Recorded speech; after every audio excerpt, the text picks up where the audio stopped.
curfew ngayon sa Kabaong. Nagre-rehearse sila, so quiet lang ako. Patay na to si Pablo. Taan ng Pablo. Beshi, he got a more brutal death pa. I mean, brutal na nga yung death niya, pero sana mas brutal pa kasi. Ganito dapat ang mga nangyayari sa mga rapist. Ito yung tamang hustisya. Actually, kulang pa nga. Anyway, this is what happens to rapists. You know, their dick should be cut off. Pero rest in peace, Pablo.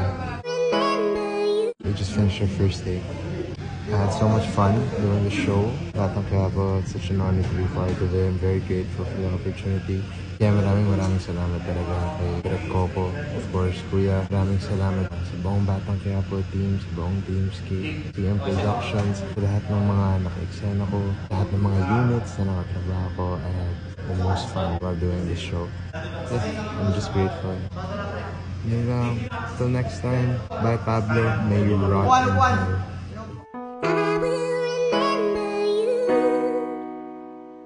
Will you remember me? Know that you're